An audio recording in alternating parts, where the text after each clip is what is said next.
Christianity and civilization in their minds were one and the same.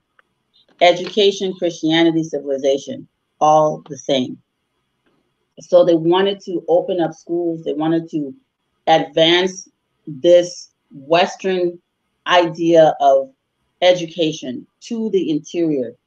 In Dawson's mind, if I can be who I am, everyone in the interior can be like me. But we have to open these schools. In Berkeley's mind, they didn't see themselves as any different.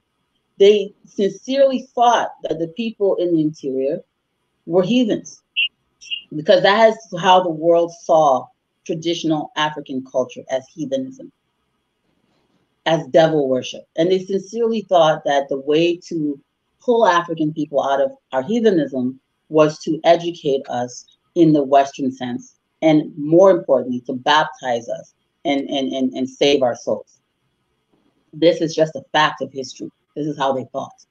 We can look at them today and judge them in hindsight and say, but we weren't savages, we weren't heathens, we believed in God and we just worshiped God differently. We can say this today. So imagine what it was like in the 1800s, around 1900, 1905. They were terrified of African traditionalists. They thought these people were all devil worshippers that were doing bad things. But our traditional ways are not evil. And other cultures around the world were allowed to incorporate, especially Europe, when Rome conquered Europe and gave them Christianity. And yes, Rome is separate from Western Europe. Western Europe was conquered by Rome. And when they gave them Christianity, they allowed them to keep a lot of their traditional practices and incorporate it into Christian culture. Yes. African people were not afforded that dignity when they were baptized and Christianized. European pagan rituals are things that Africans are practicing today. We're decorating Christmas trees. You know, we don't even know where that's coming from. We're decorating Christmas trees.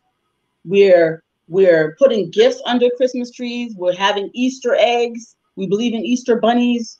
We practice winter solstice, and we call it Christmas. We practice the European pagan fertility rituals. We call it Easter. We got all the European pagan stuff mixed up with our Christianity, but we were not afforded the same dignity of having our traditional culture integrated with Christianity. We were told our traditions were evil. But our evil pagan rituals do not jive with Christianity. The mission schools are telling us, oh, Christians don't eat kola nut. Christians don't carry these heathen names. But we're allowed to use European heathen names, because many of the Western names we use are European heathen names. They're not biblical. And many of the practices we practice are not biblical. They're from European heathen cultures. So the unfairness of it is what caused a lot of the conflict too.